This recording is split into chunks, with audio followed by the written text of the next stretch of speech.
We're going to be talking about the purpose of an entrepreneur. And the purpose of an entrepreneur is really to build an asset of value.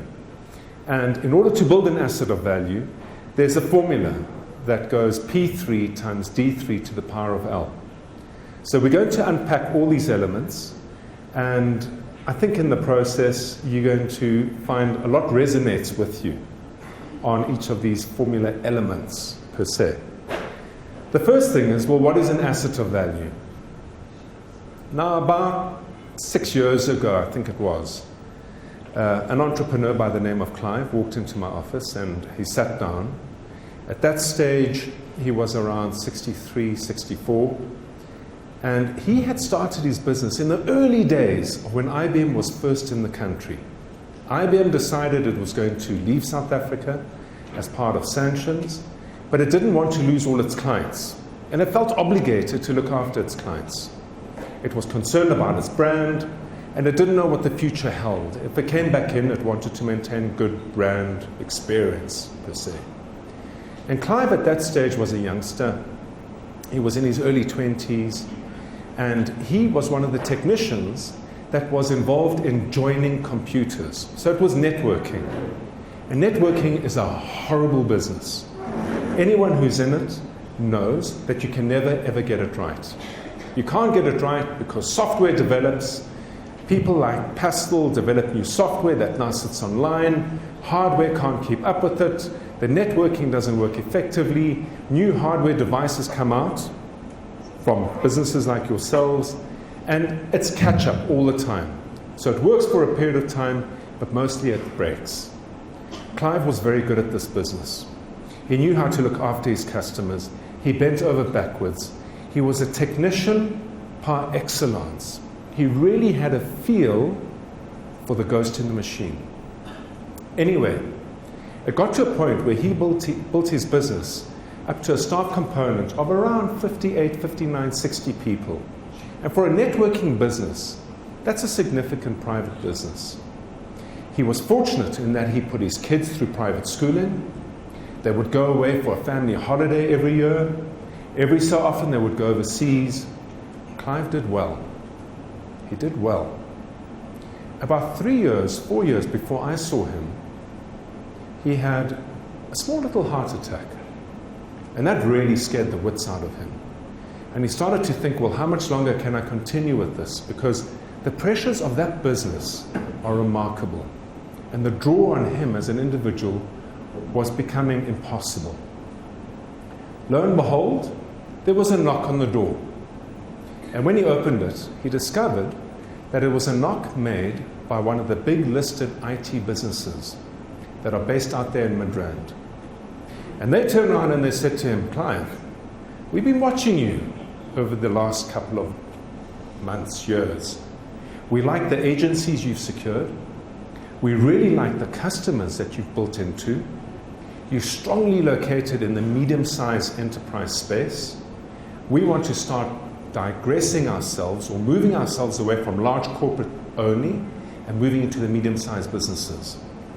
Long and short is we want to buy you.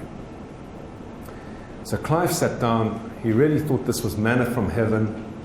A valuation was done by his accountant, and it was a good valuation. And the business was pegged at around 38 odd million rand. Clive was over the moon. Because as an entrepreneur, when you exit your business, you surely want to exit with some sort of payday for 15, 20, 30 years of hard work in your business. They signed the deal at 38 million rand. Clive and his wife started to talk about what they're going to do with this money, how they would invest it into the future, and what opportunities it would provide for their kids. The due diligence was going to run for a 6-week period of time. The big corporate sent in all its staff. The accountants were all over the books. The technicians were all over the equipment. And the marketing people were all over the customers. 6 weeks turned into 7. 7 turned into 8. 8 eventually almost became 12.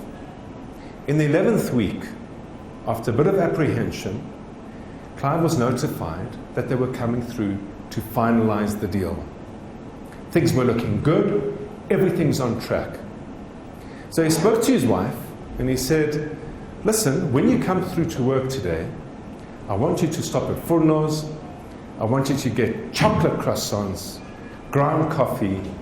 We're going to have a bit of a celebration over here. They're coming in to sign the deal. His potential buyers walked in. They sat down. They handed him the document. They agreed to the 38 million rand on terms very different to what Clive was told.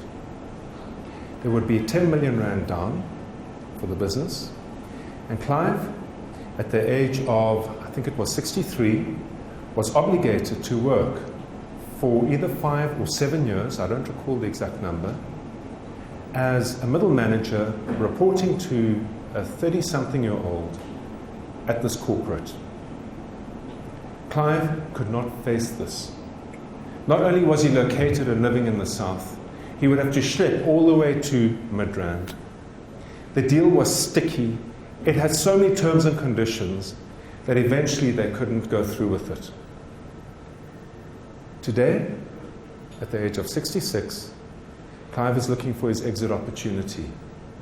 And the only reason he never got it right that time round is because as an entrepreneur, passion is not enough.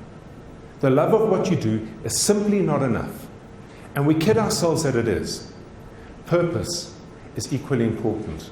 And if that purpose isn't to build your business into an asset of value, that of a day you will be able to raise funding to accelerate its growth, or of a day when that knock comes on the door, that you either solicited or has come to get rid of you in the marketplace by buying you out. If you don't do that deal, it's my view that as an entrepreneur, you've only half succeeded. So, the purpose of an entrepreneur is to build an asset of value. As love is not enough, it needs to be followed through by action. Passion is not enough. It needs to be followed through with purpose.